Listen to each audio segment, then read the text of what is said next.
다 같이 사도신경으로 신앙 고백하겠습니다.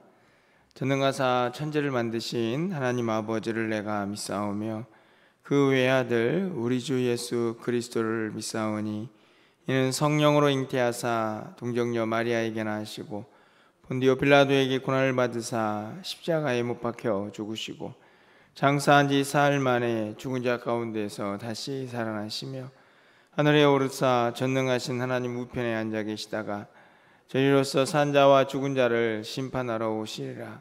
성령을 믿사오며 거룩한 공예와 성도가 서로 교통하는 것과 죄를 사하여 주시는 것과 몸이 다시 사는 것과 영원히 사는 것을 믿사옵나이다.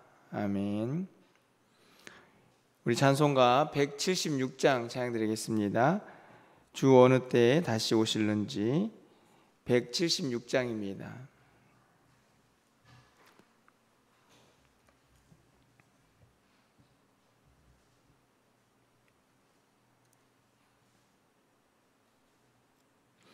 주 어느 때 다시 오실는지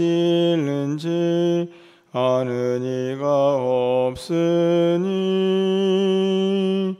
등 밝히고 너는 깨어 있어 주를 반겨 맞으라. 주 안에서 우리 몸과 마음이 깨끗하게 되어서 주 예수님 다시 오실 때에 모두 기쁨으로 맞으라. 주 오늘에 다시 오신다면 부끄러움 없을까? 잘하였다 주님 칭찬하며 우리 맞아 주실까? 주 안에서 우리 몸과 마음이 깨끗하게 되어서 주 예수님 다시 오실 때에 모두 기쁨으로 맞으라. 주 예수님 맡겨주신 일에 모두 충성 다했나? 내 맘속에 확신 넘칠 때에 영원한 식 얻겠네. 주 안에서 우리 몸과 마음이 깨끗하게 되어서 주 예수님 다시 오실 때에 모두 기쁨으로 맞으라. 주 예수님 언제 오실는지 한밤에나 낮에나 늘 깨어서 주님 맞는 성도 주의 영광 보겠네. 주 안에서 우리 몸과 마음이 깨끗하게 되어서 주 예수님 다시 오실 때에 모두 기쁨으로 맞으라. 아멘. 오늘 하나님 말씀은 데살로니가전서 5장 1절에서 11절까지의 말씀을 교독하겠습니다. 신약성경 332쪽에 있습니다. 데살로니가전서 5장 1절부터 11절까지 말씀을 한 절씩 교독하고 11절 함께 읽겠습니다. 형제들아, 때와 시기에 관하여는 너희에게 쓸 것이 없음은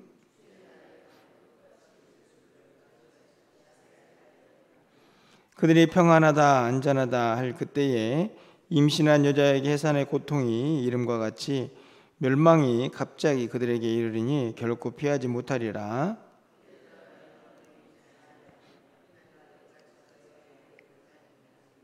너희는 다 빛의 아들이요 낮의 아들이라.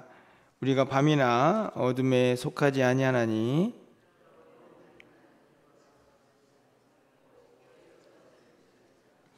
자는 자들은 밤에 자고 취하는 자들은 밤에 취하되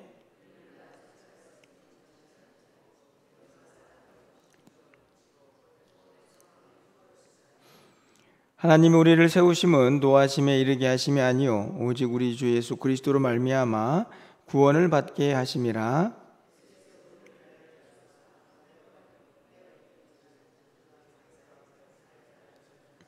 11절입니다. 그러므로 피차 권면하고 서로 덕을 세우기를 너희 가는 것 같이 하라. 아멘. 데살로니가 교회의 성도들의 모습을 이 서신서를 통해서 계속 살펴보고 있습니다. 여러분들이 이 데살로니가 교회 성도들의 모습을 좀 보면서 이미 계속 설교를 하고 있지만 참 신앙생활을 열심히 잘하고 있는 교회 성도들이다 하는 것을 아마 깨닫게 되지 않을까 생각이 드는데요. 바라기는 바울 사도가 열심히 칭찬을 하고 있는 이 성도들의 모습을 여러분이 좀 잘 기억을 하셔서 또 마음속에 새기고 우리 각자의 모습과 또 우리 교회의 모습도 함께 생각하면서 기도하는 그런 시간이 되었으면 좋겠다 하는 생각이 듭니다. 어떤 면에서는 이제 목회자의 마음으로 보면 참 부러운 교회다 하는 생각이 들기도 하는 부분들이 참 많이 기록되어 있는데요. 오늘 본문도 마찬가지입니다. 오늘 본문도 우리가 쉽게 깨어 있으라 하는 핵심 주제를 우리가 생각해 볼 수 있지만 그 가운데에서도 이 교회 성도들을 향한 칭찬 그 내용들이 계속 반복이 되고 있고 그리고 그 안에서 또 더 열심히 해주기를 바라는 권면도 함께 하고 있는 것을 볼 수가 있는데요. 1절과 2절에 보면 주의 날에 대한 기록이 되어 있습니다. 그 시기와 때에 대해서는 더 이상 너희들에게 쓸 것이 없다. 이 말은 그들이 그 주의 날에 대한 교리적인 어떤 가르침을 잘 받았고 잘 기억하고 있다 하는 내용입니다. 그래서 2절 말씀에 보니까 주의 날의 밤에 도둑같이 이를 줄을 너희가 너희 자신이 자세히 알기 때문이다. 쉽게 말하면 그들이 마지막 때 어떤 상황이나 또 그 시기와 때에 여러 가지 이제 가르침을 받지 않았겠습니까? 그 가르침을 잘 기억하고 너희들이 잘 알고 있다. 이렇게 칭찬을 하고 있는 것이죠. 얼마나 잘 알고 있는지 더 이상 거기에 대해서는 내가 쓸 말이 없다. 이렇게 이야기를 할 만큼 바울이 그들의 그 종말론에 대한 어떤 이해와 지식을 잘 칭찬하고 있는 것을 볼 수가 있습니다. 그런데 그 칭찬으로 끝나는 것이 아니라 이 세상 사람들의 모습 또 마땅히 성도들이 간직해야 될 모습도 권면하면서 기록을 하고 있는데요. 그렇게 잘 알고 있지만 한 번 더 다시 상기시켜주는 그런 내용이라고 볼 수 있습니다. 먼저 밤과 낮, 빛과 어둠 이것을 이제 비유적으로 설명을 하면서 믿는 자들은 어디에 속해 있는가 하는 것을 이제 가르쳐주고 있죠. 먼저 이 세상 사람들의 모습을 보면 3절 말씀에 보니까 그들이 평안하다 안전하다 할 때에 임신한 여자에게 해산의 고통이 이름과 같이 멸망이 갑자기 그들에게 이르니 결코 피하지 못하리라 이렇게 되어 있습니다. 세상 사람들의 모습이죠. 주의 날에 대한 생각은 아예 관심도 없고 나 잘 살고 있다, 평안하다, 이 정도면 됐다, 이런 생각들.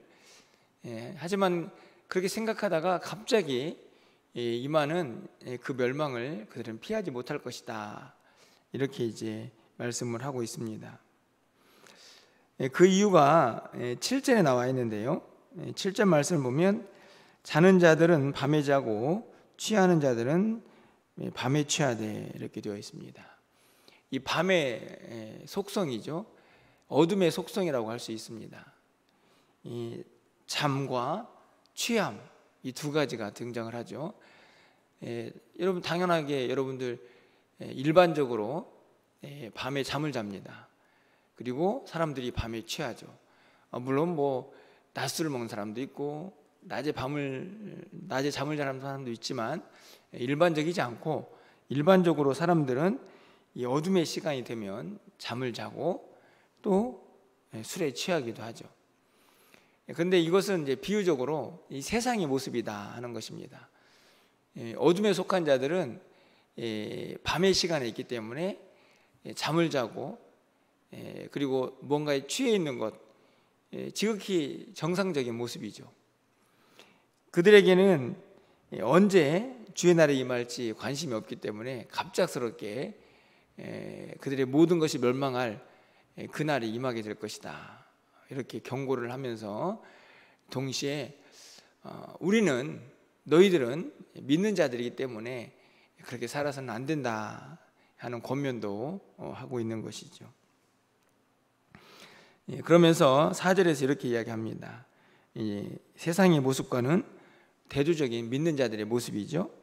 4절 상반절에 보니까 형제들아 너희는 어둠에 있지 않다.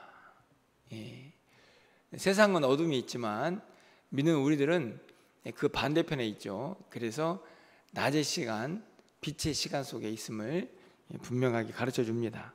5절 말씀이죠. 너희는 다 빛의 아들이요 낮의 아들이라. 우리가 밤이나 어둠에 속하지 아니하나니. 이렇게 기록이 되어 있습니다. 세상과 믿는 성도들을 구분하고 있는 것을 분명히 볼 수 있는데 그것이 어둠과 빛, 낮과 밤으로 그렇게 구분이 되고 있습니다. 뭐 이해하기 어렵지 않습니다. 하지만 중요한 것은 낮의 사람들, 빛에 거하는 사람들은 깨어 있어야 한다 하는 것이죠. 6절 말씀입니다. 우리 6절 말씀은 우리 함께 읽어보겠습니다. 오늘 본문의 핵심이라고 할 수 있습니다. 읽겠습니다. 그러므로 우리는 다른 이들과 같이 자지 말고 오직 깨어 정신을 차릴지라. 네, 이 마지막 때를 기다리고 주의 날을 기다리는데 그 시기와 때가 언제인지 알 수 없기 때문에 낮에 속한 사람들은 항상 깨어 있어야 한다 하는 것이죠. 여기서 우리가 좀 생각해 보아야 할 것은 이것은 지극히 일반적인 사람들의 모습이죠. 아까도 말씀드린 것처럼 밤에 속한 사람들은 잠을 자고 취하기도 합니다. 낮에 속한 사람들은 대부분 다 깨어서 정신 차리고 열심히 일을 하죠. 그런데 이 일반적인 모습이 깨어지면 안 된다 하는 것을 우리가 잊어서는 안 되는 것입니다. 이 낮과 밤은 세상과 그리고 믿는 자들이라고 말씀을 드렸습니다. 우리는 낮이라고 얘기했고 빛이라고 얘기했습니다. 이것이 굉장히 일반적이고 마땅히 그러해야 될 모습이죠. 그런데 이게 역전이 되어서는 안 된다는 말씀입니다. 반전이 일어나서는 안 된다는 말씀이죠. 분명히 믿는 자들이고 낮에 속하고 빛에 속한 자들인데 잠을 자고 있거나 취해 있으면 안 된다는 것입니다. 그런데 안타깝게도 그럴 수가 있는 것이 또 우리의 모습이 아닌가 생각이 듭니다. 마땅히 그러해야 되는데 그러지 못할 때가 있다 하는 것이죠. 분명히 세상이 아니라 낮에 속한 사람들인데 빛에 속한 사람들인데 어찌된 일인지 그때 자고 있고 그때 취해 있다면 그들과 이 세상 사람들과 믿는 자들이 다를 게 뭐냐 하는 내용도 이 내용 속에 담겨져 있다 하는 것이죠. 오늘 본문은 우리에게 이런 질문을 좀 던져주고 있습니다. 우리가 믿는 자들이 맞습니다. 우리는 빛에 속해 있고 또 낮에 속한 사람들입니다. 그런데 깨어 있습니까? 이렇게 질문을 하는 것이라고 생각이 드는데요. 여러분 이 질문에 우리 모두가 아멘, 깨어 있습니다 라고 답을 할 수 있는 그런 믿음의 사람들 될 수 있기를 소망해 봅니다. 그러면서 어떻게 보면은 어떻게 깨어 있어야 되는가 하는 방법을 저는 이 8절에서 설명을 하고 있다고 생각이 드는데요. 8절 말씀을 보면요, 우리는 낮에 속하였으니 정신을 차리고, 낮에 속했으니까 반드시 이렇게 살자, 이런 다짐인데, 그 뒤에 보시면 믿음과 사랑의 호심경을 붙이고 구원의 소망의 투구를 쓰자. 여기 보면 저는 이렇게 생각이 들었습니다. 낮에 속한 사람 맞고, 그래서 빛에 속한 사람들이 맞는데 그게 성도들인데 어떻게 하면 깨어 있을 수 있을까? 아마 저는 이 8절이 그 방법을 제시하고 있다고 생각이 듭니다. 다른 것이 아니고 세 가지가 있는데, 여기 잘 보시면 바울 사도가 항상 강조하고 있는, 어떻게 보면 성도의 기본 덕목이라고 할 수 있는 세 가지가 있죠. 무엇입니까? 믿음, 사랑, 소망이죠. 그 뒤에 나오는 비유적인 표현으로 믿음과 사랑의 호심경, 이 호심경은 우리의 가장 중요한 곳이라고 할 수 있는 심장과 폐, 이 가슴 부위를 보호하고 있는 장비입니다. 구원의 소망의 투구는 당연히 머리에 쓰는 것이죠. 우리 신체에서 가장 중요하게 생각되는 곳입니다. 군인들은 헬멧을 쓰고 머리를 보호하고, 여러분들 경찰들도 보면 방탄복을 입을 때 조끼를 입습니다. 가장 중요한 심장과 폐를 보호하기 위해서죠. 호심경이고 투구입니다. 근데 이거 비유적인 표현이고, 어떻게 보면 우리의 가장 중요한 신체의 부위를 보호하는 기능이죠. 그런데 잘 생각해 보면 이 부위가 깨어 있어야 하는 것이 맞습니다. 그렇죠? 우리의 이 머리, 뇌, 정신 세계가 깨어 있어야 하고, 심장이 뛰고 폐가 호흡을 해야만 살아있다 할 수 있죠. 그걸 보호해야 되는데, 그 보호하는 신앙의 덕목이 뭐냐 해봤더니 8절에 보니까 바울은 믿음, 소망, 사랑이다. 쉽게 말하면 성도들이 열심히 믿음을 지키고, 앞에 있는 것처럼 믿음의 역사, 믿음의 일을 하는 거죠. 사랑의 수고, 또 소망에는 인내. 이것들이 참 어렵지만 그것을 항상 행하면서 살아가는 것이 바로 깨어있는 방법입니다. 그것이 우리의 투구가 되고 호심경이 되어서 빛에 속한 사람들처럼 정신 바짝 차리고 이 세상을 살아갈 수 있도록 도와줄 것이다, 이렇게 말씀을 하고 있는 것이죠. 그러니까 여러분, 우리가 왜 사랑해야 합니까? 우리가 왜 믿음을 지켜야 합니까? 왜 내가 소망으로 인내해야 됩니까? 이렇게 묻는다면 바울은 오늘 우리에게 답을 하고 있습니다. 그것이, 그 믿음, 소망, 사랑을 열심히 행하는 것이 성도들에게는 투구가 되고 호심경이 되어서 이 마지막 때에 이 낮의 사람처럼, 빛의 사람처럼 이 땅을 깨어 살아갈 수 있는 힘이 될 것입니다. 이렇게 말씀을 하고 있는 것이죠.